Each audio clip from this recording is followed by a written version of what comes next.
오늘의 목적지를 찾아가는 길.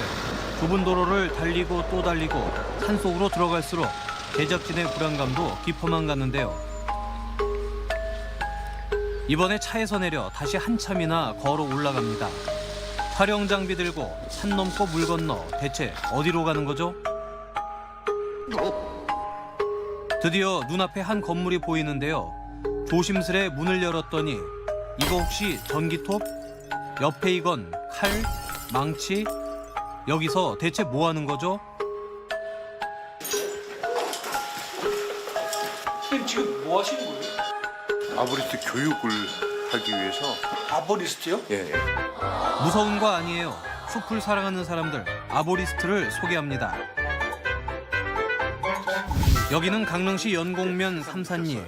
깊은 숲속에 위치한 아보리스트 센터입니다. 함부로 다루면 안 돼. 사람들이 모여 진지한 이야기를 나누고 있는데요. 열띤 대화의 주제는 바로 나무. 가지치기예요. 저도 우연찮게 이제 이 아보리스트라는 걸 알게 되고 듣게 됐어요.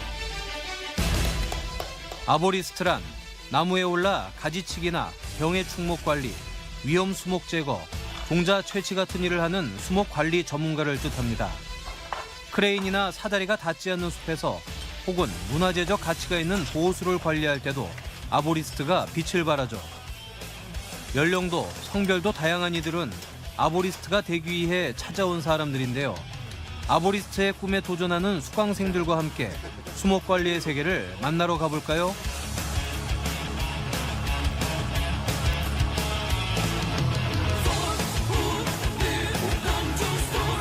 수목 관리하는 거죠. 수목 관리하는 직업이 아보리스트. 나무의 위해 요소라든가, 그다음에 가지치기 뭐 이런 것들을 나무의 입장에서 하는 거죠.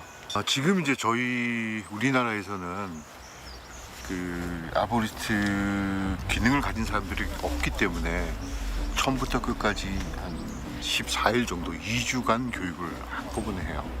그런데 선진국에서는 이미 토양이 잘 돼 있으니까 뭐 1박 2일, 2박 3일 뭐 이렇게 코스로 다양하게 나눠져 있죠. 근데 저희는 한꺼번에 해서 그 사람들이 나가서 일을 할 수 있게. 이미 해외에서는 아보리스트의 가치와 필요성이 인정돼 당당한 직업군으로 성장했지만 우리나라에선 아직 생소하기만 한데요. 수목 관리의 중요성을 인식하면서 아보리스트에 대한 관심도도 조금씩 높아지고 있습니다. 이렇게 원래 이제 암벽 좀 했었어요. 그러다가 어깨를 한번 다치고 나서 그 다음에 이제 트리 클라임을 어떻게 접하게 됐어요. 유튜브 보고 그래서 그러다 이제 교수님이 이제 하시는 걸 보고 이 수목 관리 쪽에는 꼭 해야 돼요. 저도 이제 가지치기로 다니거든요. 근데 죽은 나무 지금 여기도 많은데 저거를 미리 안 잘라줘가지고 썩어 들어가잖아요. 그래서 이제 그쪽에 이제 더 공부를 좀 하려고. 아보리스트라는 말은 알았었거든요. 이 아보리스트라는 게 우리나라에 없는 줄로만 알았었어요. 건강 위해서 뭐 등산을 한다, 뭐 테니스를 한다, 각가지 운동을 많이 하지 않습니까? 그런데 그 운동의 종목을 저는 이걸 택한 거죠. 건강한 숲을 가꾸기 위해 아보리스트의 존재는 필수. 하지만 아보리스트가 되는 길은 쉽지만은 않습니다.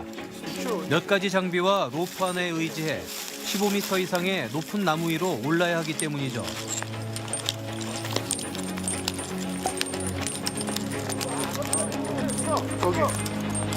등목 장비를 꼼꼼히 연결한 후 마치 공중을 걷는 듯 순식간에 나무의 정상으로 향합니다. 밑에서 보니 까마득한 높이인데요. 이 상태로 나무의 종자를 채취하거나 가지치기 같은 다양한 수목 관리가 이루어지게 됩니다.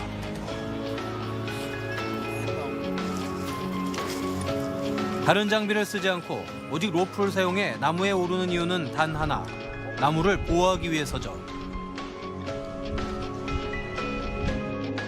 천천히 어찌 가버리는데. 제가 고등학교를 조경과를 나왔는데요.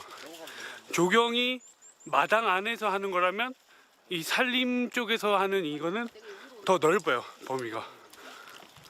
그 수목 관리부터 뭐 인명 구조 그리고 레크레이션, 숲 체험 범위가 아주 넓어요. 그리고 올바른 가르치기에 대해서 다시 배울 수 있어요, 여기 오면. 제일 중요한 거는 나무의 안전, 그 다음에 두 번째로 중요한 거는 사람의 안전. 네, 저렇게 올라가서 양손을 자유롭게 쓰면서 정확한 곳을 작업을 해야지만 나무가 썩지 않거든요. 네, 나무가 제2의 피해가 일어나지 않기 때문에 꼭 사람이 올라가서 해요. 그 나무가 그냥 그대로만 놔두면 잘 살아요. 잘 사는데 이렇게 자, 이 줄기하고 여기 가지가 있었잖아요. 그럼 이 부분을 맞춰서 이렇게 잘라줬으면 여기가 유압이 됐을 텐데 이렇게 길게 자른 거죠. 이거는 그냥 숟가꾸기 하면서 그냥 자른 거예요. 이렇게 넣으면 여기서부터 썩어 들어가죠. 이 밑으로 다 썩는 거죠. 다 썩으면 이 나무가 크면 클수록 이 부분, 뿌리 부분은 약해지겠죠.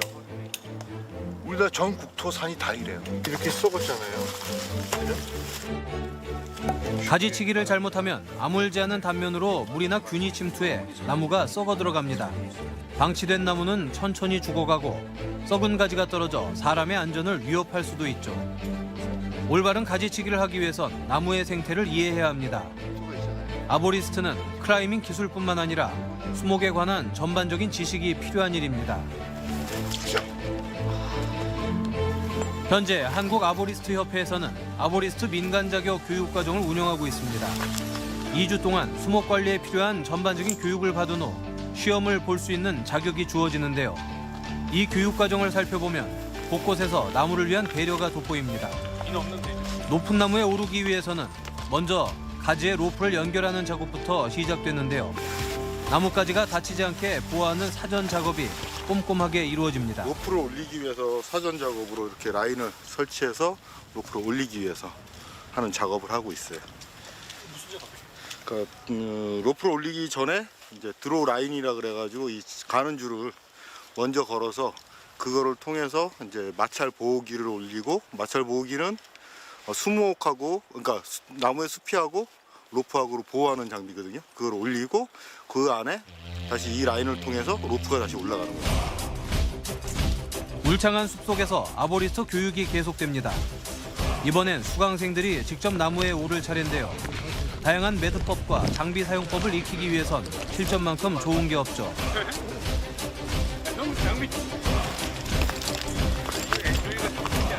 전체적으로 근데 수목 관리하다 보면 워낙 변수들이 많다 보니까요. 그 변수를 대응하기 위해서는 최대한 지상에서 이렇게 뭐 여분의 장비를 올려주면은 상관이 없겠지만 그렇지 않을 경우에는 가지고 있는 걸로 다 해결해야 되다 보니 다 갖추고 있습니다. 김병모 소장은 국내 1호 아보리스트입니다. 올바른 수목 관리의 중요성을 알리고 아보리스트 양성에도 힘을 쏟고 있는데요. 최근엔 산림 레포츠가 활성화되면서 국내 아보리스트의 활동 범위도 점차 넓어지는 중입니다. 대표적인 게 트리 플레잉인데요. 클라이밍 기술을 이용해 나무에 오르는 트리 클라이밍, 로프를 연결해 나무 사이를 이동하는 짚라인, 숲 체험과 산림 치유까지 숲과 교감하는 친환경 액티비티가 늘고 있습니다. 이색 직업 아보리스트의 전망도 초록빛. 살아있는 나무 위에서 활동하는 만큼 아보리스트의 모든 활동은 생명에 대한 존중에서 시작됩니다. 천천히 너무 빨라. 나무 위를 걸으며 숲과 함께 살아가는 사람들. 앞으로 아보리스트의 멋진 활약을 기대해봐도 좋겠죠. 나무를 편안하게 해주는 거죠. 나무를 위해서 일을 해야 되는데 이건 내 주머니를 위해서 일을 하죠. 그 아이들도 혼란스러워해요. 선생님은 교수님 이렇게 가르쳤는데 자기네 다른 곳에 가서 교육을 받을 때도 그게 아니라고 안 되는 거죠. 근데 그거 두 개를 똑같이 펴놓고 봤을 때는 그 어떤 게 이제 올드한 거고 어떤 게 새로운 이론인가는 그건 분명하게 드러나는 거잖아요.